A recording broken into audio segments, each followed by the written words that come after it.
자, 3번부터 빨리 이제 빠르게 리뷰하도록 하겠습니다. 3번 보시면은 자, 3번 문제입니다.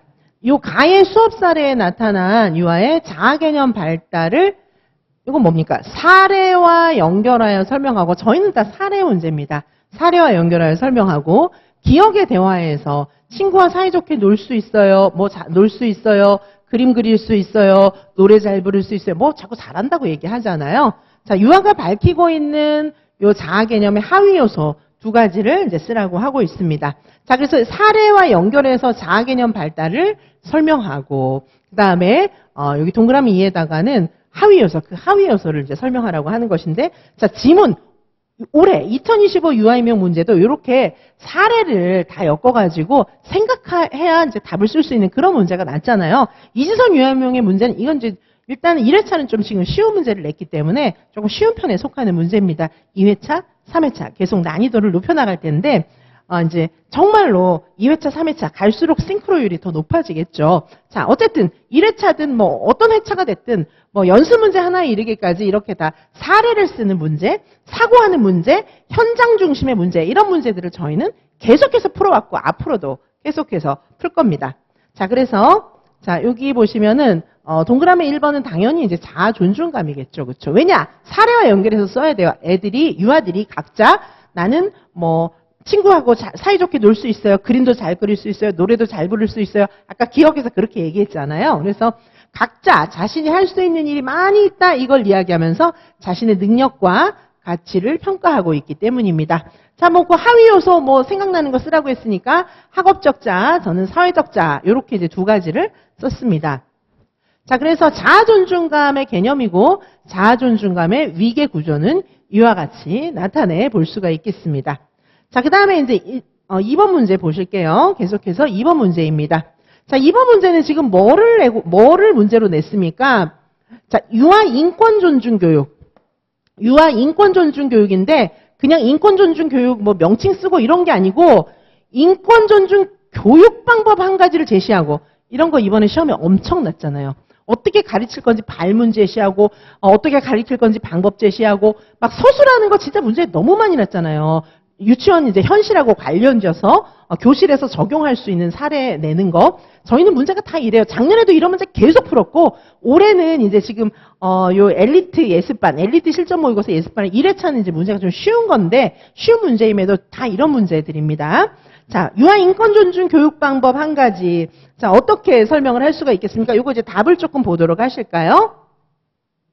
자, 지금 여기서는 지금 여기 인권 존중 중에서 지금 여기에 나와 있는 거는 이제 생명 존중에 대해서 나와 있어요. 왜냐하면 자, 여기 보도록 하시겠습니다. 자, 함께 살아간다는 거. 자, 여기 승자와 패자가 발생하고, 자, 공존하기 위해서 경쟁한다. 그런데 생명은 살아있음을 느끼게 하는 그런 내용이다. 이렇게 이야기하고 있잖아요. 아니, 승자, 패자, 생명. 이게 뭔 인권 존중 교육이지? 이런 생각이 드는데, 사실은 인권이라고 하는 것은 나의 인권도 중요하고 다 소중한 생명이니까 너의 인권도 중요해. 이렇게 생각하도록 연결하는 그런 내용이 굉장히 중요합니다. 그래서 이게 이제 인권 교육이라고 하는 것이에요. 자, 지문은 이렇고요. 자, 그래서 여기에 나타나 있는 자, 이런 교육이 필요한 이유도 설명하고, 그다음에 동그라미 2에다가는 이런 교육 중에서 유아 인권 교육의 그런 방법 한 가지를 설명하라고 하는 거예요. 자, 이게 왜 인권교육이지? 왔다 갔다 하면 이제 안 되는 거예요. 자, 이런 게 인권교육입니다. 요새는 유아 인권교육 이런 거 되게 중요하게 생각하고 있거든요. 자, 요즘에 출제되는 시험 문제, 2025 유아인명 시험 문제를 보시면 알겠지만 다 이런 관점에서 문제가 나오고 있어요. 자, 2019 개정 누리과정에 녹아있는 이와 같은 관점들이 다 녹아있는 것입니다. 시험 문제에. 자, 이런 내용 정도는 아셔야 하는 거예요. 자, 그래서 지금 아까 동그라미 1에서 이제 이런 교육이 필요한 이유를 쓰라고 했는데, 지문에 보시면은 아까 생명, 전쟁, 경쟁, 이런 것들에 대해서 이제 아이들한테 함께 생각해보는 그런 교육을 하는 이유는 생명 존중 교육이고, 이게 바로, 자, 이런 생명 존중 교육이 필요한 이유는 생명을 존중한다는 것은 나도 이해하고, 남도 이해하고, 이렇게 하는 교육이기 때문입니다. 자, 그 다음에 동그라미 2번에 유아 인권 교육 방법, 그럼 뭐가 있습니까? 인권교육, 야, 인권이라는 건 말이야. 막 이러면서 추상적으로 알려주고, 이런 건 아이들한테 맞지가 않아요. 자, 여기서 뭐냐 하면, 인권은 나의 인권도 중요해. 친구의 인권도 중요해. 중요한 뭐 어쩌라고. 존중해줘야 되잖아요. 존중하는 방법을 알려줘야 돼요. 어떻게 해요? 나의 인권을 존중하는 방법은 내 의견을 얘기하는 거예요. 친구의 인권을 존중하는 방법은 친구의 이야기에 귀를 기울이는 것입니다. 자, 유아가 스스로 선택하고 결정할 수 있는 기회도 주고 자신의 의견이나 생각을 자유롭게 표현할 수 있는 기회를 제공해줘야 일단 나의 인권을 좀 이제 경험해야 친구의 인권도 중요하다는 걸 알 수가 있잖아요. 자, 이런 것들이 민주시민 교육의 굉장히 중요한 핵심이기도 합니다. 학급에서 규칙 같은 걸 만들 때 그래서 아이들의 이야기를 들어야 되고 아이들이 스스로 이야기할 수 있는 기회를 줘야 되고 이게 민주시민이고 이게 바로 인권교육이고 생명 존중의 내용이기도 합니다. 핵심입니다. 민주시민 교육의 핵심은 나의 의견을 이야기하고 친구의 의견도 들으면서 같이 공존하고 함께 나와 생각이 다른 아이들도 있구나. 이게 또 가치 교육이기도 하잖아요.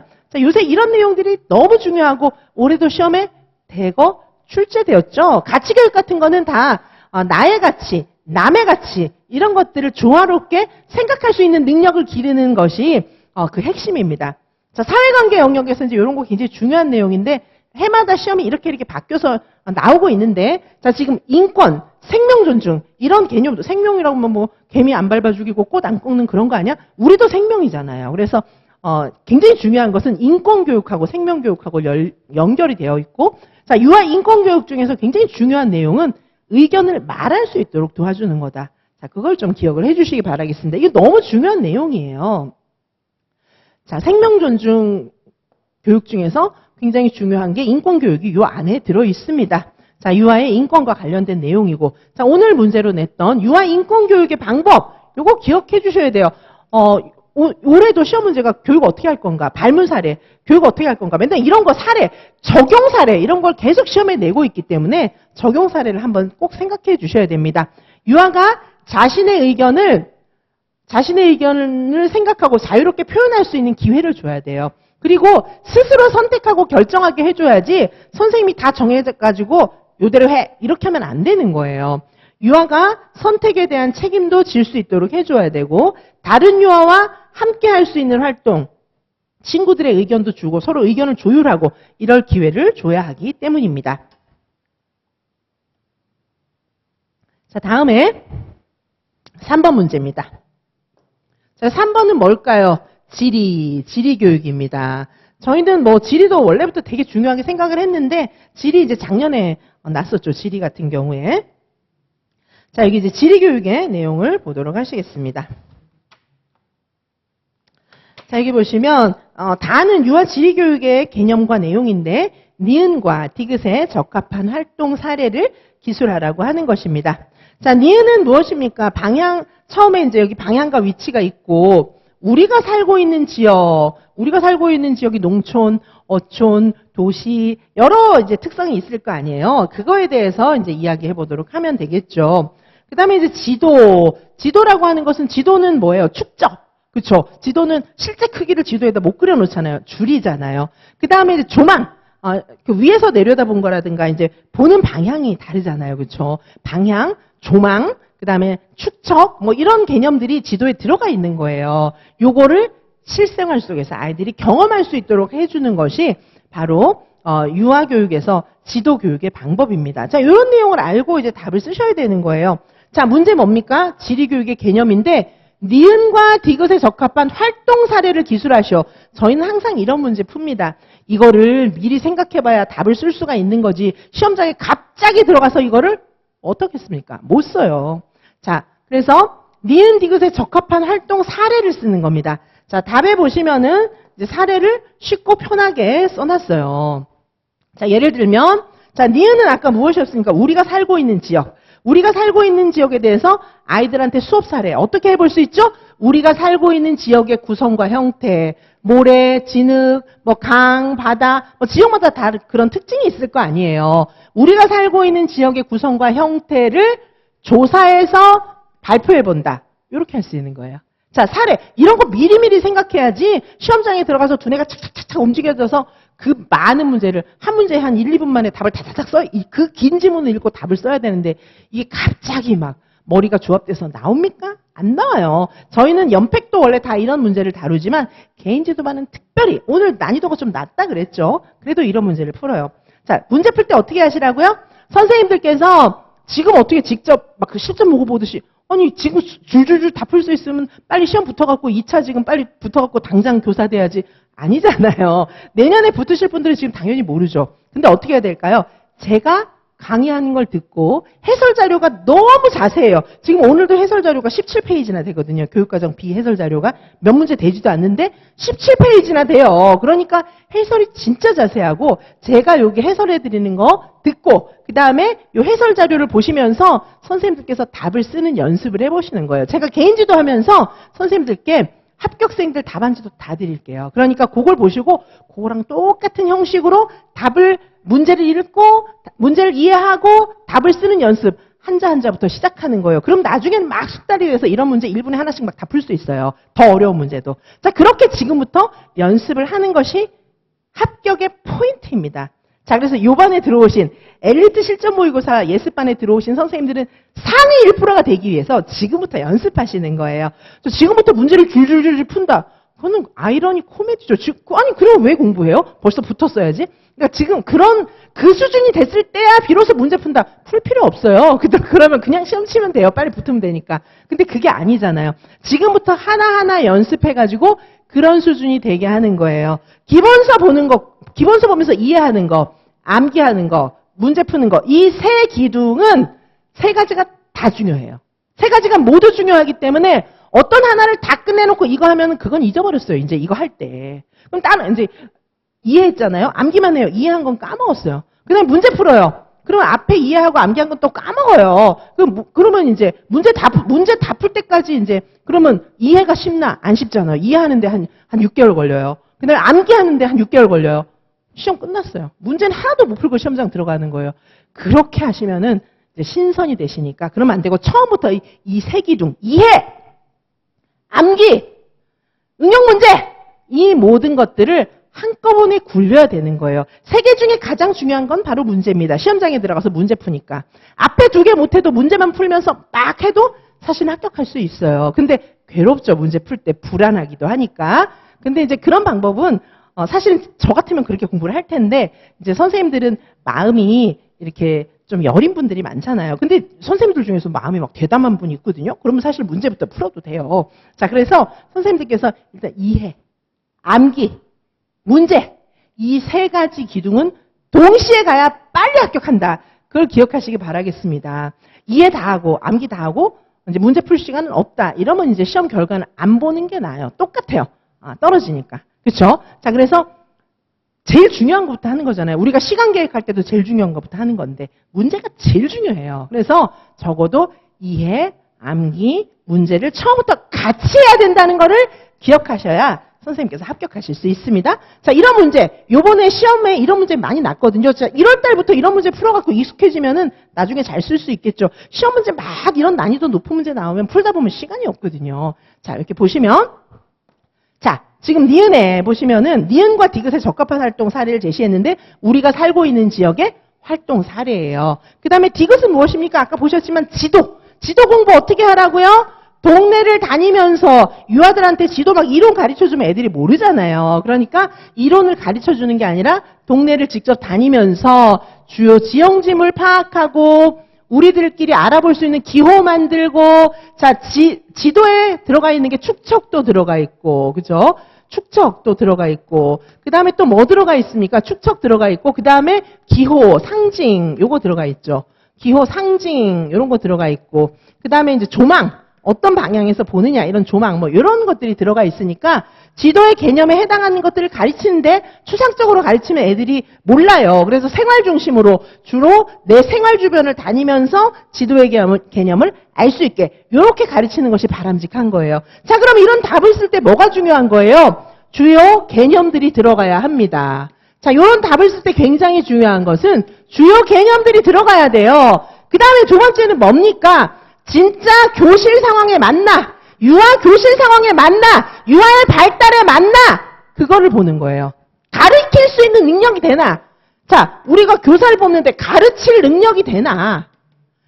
이거를 증명하면 되는 겁니다. 가르칠 지식이 있고 해당하는 묻고 있는 문제 용어 제대로 쓰면서 가르칠 지식이 있고 가르칠 수 있는 스킬이나 유아들의 발달 수준에 맞게 가르칠 수 있습니다라는 것을 답안지에 증명할 수 있는 교사를 찾는 거예요. 그러면 고득점이에요. 루브릭표는 그렇게 만듭니다. 자, 뭐 이렇게 옛날처럼 단답식 그런 거 아니에요. 지금 4차 산업사회잖아요. 지금 추구하는 인재상 자체가 창의적인 인간이기 때문에 아이들을 교사 중심으로 끌고 가면 안 되고 유아 중심으로 하면서 창의적인 아이들로 잘 자라게 해줘야 되는데 교사가 생각이 딱 경직돼 있어요. 그러면 그 교사는 안 되죠. 그렇게 가르치면 애들도 이렇게 될 테니까 딱 경직될 테니까. 자, 그래서 답안지에서 지금 주요 개념들이 들어가면서 이 주요 개념들에 대해서 진짜 교실 상황에 맞게 가르칠 수 있는 능력이 있다라는 걸 보여주시면 되는데 이게 갑자기 안 되니까 지금부터 이와 같이 연습을 하셔야 되는 거예요. 이해되시죠? 제가 쓰는 답안을 보셔야 연습이 되지 선생님이 보지도 않고 그냥 막 쓰면은 어떻게 알아요? 원래 내가 잘못 쓰는 답안 그것만 계속 연습하시잖아요. 그러니까 제가 답 쓰는 걸 먼저 보고 그 다음에 합격생의 답을 보고 그것처럼 쓰셔야 합격하시는 겁니다. 괜히 문제는 막 내가 혼자 풀으래 막 이렇게 하고 혼자 풀면 틀린 것만 계속 반복학습 내가 틀린 거 계속 반복학습 이렇게 되는 거예요. 그래서 혼자 문제를 막 푸는 거 전혀 안 중요합니다. 제가 푸는 걸 보고 배우시기 바라겠습니다. 자, 이렇게 답을 쓰시면 됩니다. 자, 여기 이제 해설 이렇게 자세하게 나와 있고요. 자, 그 외에도 여기 이제 문제를 먼저 좀 보여드릴게요. 자, 여기 4번 문제도 보시면은 여기 나와 있는 표현 이런 게 무엇인지 그리고 2019 개정 누리과정 너무 중요하게 생각하고 있고요. 모든 문제에서 여기도 다 설명하시오예요. 자, 이 두 그림에 나타나 있는 유아미술의 특징을 설명하는 거고요. 그 다음에 명화. 자, 이 명화. 요것도 제가 먼저 냈었는데 예전에 기출에도 나왔거든요. 저희 교재에도 나와 있고 문제도 이거 수도 없이 풀었는데 이게 작년에 기출에도 나왔더라고요. 자, 여기 가장 어두운 것과 가장 밝은 부분은 어디일까요? 라고 질문했는데 요 미술 요소가 무엇인가? 미술 요소 요거 몇 년 전에 시험에 똑같이 또 나왔었어요. 자, 그 다음에 요 문제도 보시면은 자, 여기 수학에 관한 겁니다. 수학 과정 기술에 대한 거. 자, 유아의 수학적 능력을 확장시키는 데 필요한 어떤 한 가지 내용에 대한 설명이다. 유아들에게 가르치고자 하는 지식의 내용을 사례로 들어놓은 것입니다. 이럴 때 필요한 여기에 해당하는 수학 과정 기술은 뭐냐? 개념도 설명하라. 이게 요번에 시험 문제 다 이런 식으로 나왔잖아요. 자, 그 다음에 여기도 보시면은 오늘 풀 문제지만 한번 좀 먼저 보시라는 거예요. 교구. 이 교구가 있어요. 자, 이것도 교실 상황에서 수학 공부 적용해서 잘 가르칠 수 있는가 이런 걸 묻고 있는 문제 아니겠습니까? 교수들은 다 이런 문제를 원해요. 교구가 있는데 이 교구를 가지고 활용할 때 수업하려고 하는데 자, 여기서 이 교구를 사용해서 수업할 때 어떤 수학 개념을 애들한테 가르칠 수 있는지 교구하고 관련지어서 그 이유까지 설명하라는 거예요. 이 교구 가지고 뭐 가르칠 수 있을까요? 요 네모칸 색이 하나, 둘, 셋, 넷 요런 거 수세기도 할 수 있고 그 다음에 부분과 전체 이런 것도 할 수 있고 여긴 도형이 여러 가지가 있으니까 도형의 분할, 조합 뭐 이런 거 가르칠 수 있겠죠. 자, 이런 교구가 있을 때 이 교구 가지고 애들하고 어떤 수학 놀이, 수학 공부 뭘 시킬 수 있을까? 이거 설명할 수 있어야 되잖아요. 그런 문제를 묻고 있는 것이고 요새는 시험 문제가 전부 이런 식으로 나는 거예요. 이해되시죠? 자, 그래서 우리 조금 쉬었다가 여기 지금 방금 말씀드린 요 앞에 문제, 그래서 여기 4번, 5번, 요 문제 다시 이제 4번부터 풀어가도록 하시겠습니다. 자, 저희 문제는 이렇게 완전 사고 중심의 문제예요. 자, 선생님들께서 상위 1%가 되시려면 지금부터 이런 문제 풀어봐야 된다는 거 아시겠죠? 자, 재밌죠? 이런 문제 생각하면서 풀면 너무 재밌는 거예요. 자, 4번부터 잠시 후에 계속 보도록 하시겠습니다.